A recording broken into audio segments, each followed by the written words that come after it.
My name is Hildebrandt, and I'm an artist.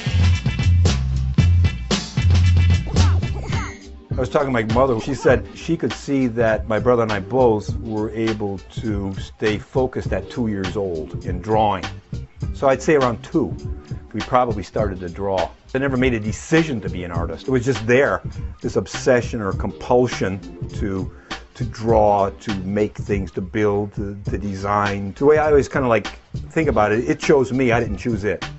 It's kind of unusual growing up on the east side of Detroit in a blue-collar world. We'd be more pragmatic about settling on a job of some kind. But our parents completely let us go, and in fact supplied us with, our dad worked at GM in the stock room. He started as a stock boy and then worked his way up to head of office supply for Chevy.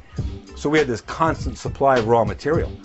We had packed piles of paper, so you never had to stint on drawing. You could just draw and draw and draw and draw. And our mother was always very big on fostering our imaginations. I mean, that was the big, that one word from my past, from my mother, is use your imagination.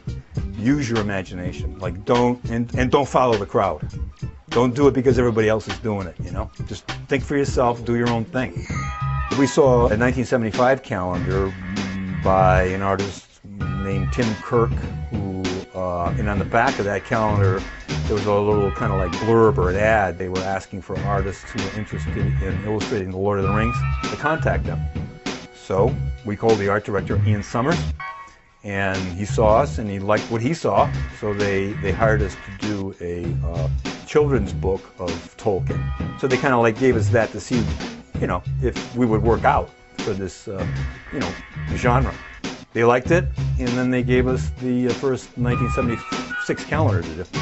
We had 6 months to paint 14 paintings. Tim had read the book already. Then I read The Lord of the Rings, and as we read it, we just marked off scenes that we wanted to illustrate, and gosh, thousands of them, you know.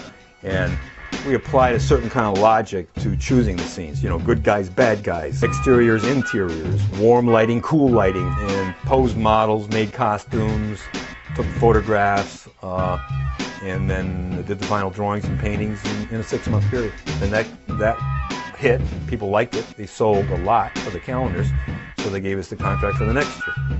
And so we did 3 calendars that way. And they kept selling more and more each year.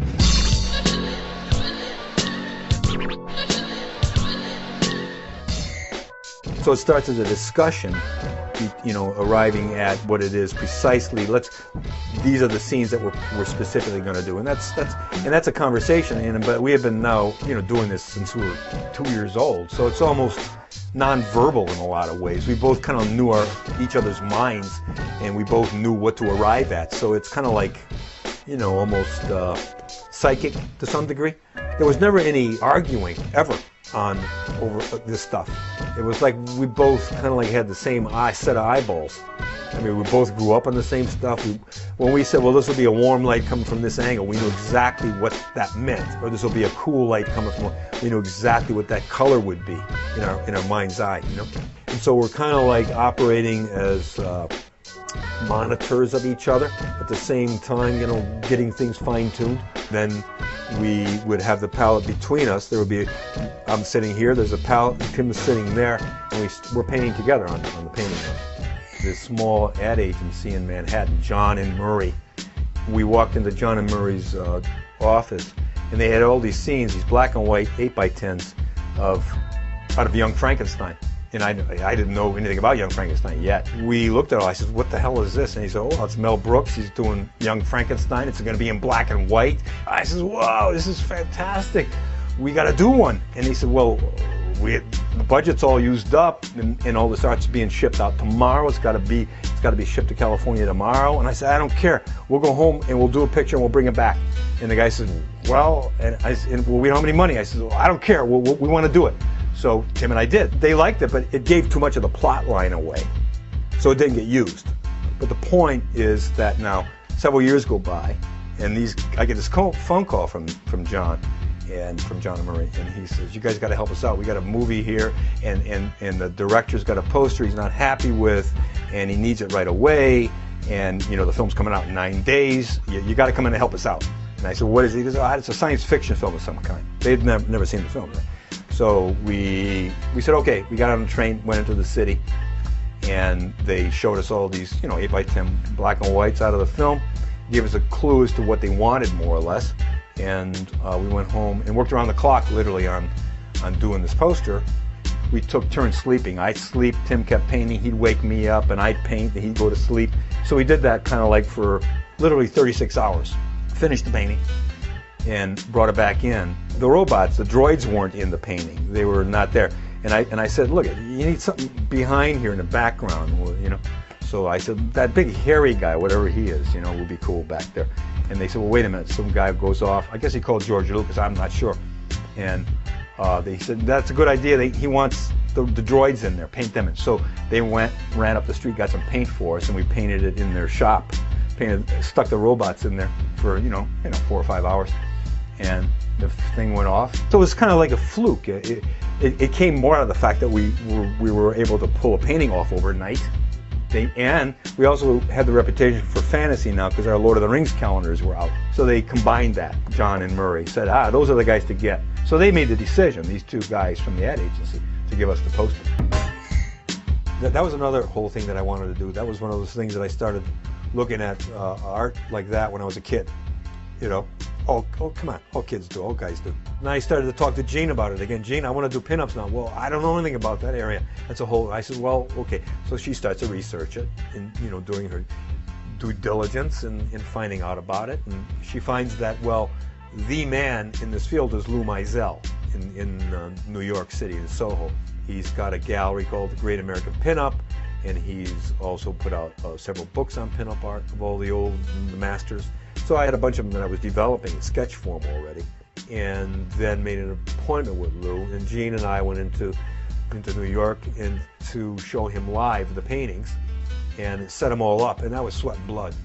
Because there on the walls, there's all Elfgren and Vargas and Petty and Mozart and all these people. And I'm saying, oh my God, look at that. There's all the, here I'm setting my, and so Lou's down there with eyeballing them real close, and I'm sweating out, don't get so close, you know what I mean? Stay over here and look at, like that. And his wife Susan comes through, works with him, she just kind of passes by, she's got to give her eyeball on, give her approval, and he says, Susan likes them. So then, it passed approval, and he said, okay, you got to show. And well, when? 2 years or something? And Gene said, no, we want it this year. And he says, well, you've only got 4 paintings. We had at least 20-something paintings for a show. He said, well, Greg will do them. So I said, okay, and went home and started coming up with 20 more paintings. And I sketched them all out, all the ideas, got all the models, shot all the pictures, painted them, and Lou gave me that first show, which more or less kind of like put me on the map as now I'm a bona fide pinup painter, which, see, I love jumping out of categories. I don't want to be pigeonholed. I don't like to be, oh yeah, you're good at fantasy dwarfs and elves, you know what I mean? And therefore you got to stay there and do that for the rest of your life. I'm not saying that that's something that there's anything wrong with that. There are a lot of guys and a lot of artists that just stay with one thing and they do that one thing for their whole life, and that's fantastic. And I just don't have that desire to want to just do one thing forever, It's like there's too many things to do. That's the way I feel. There's just too much stuff to explore.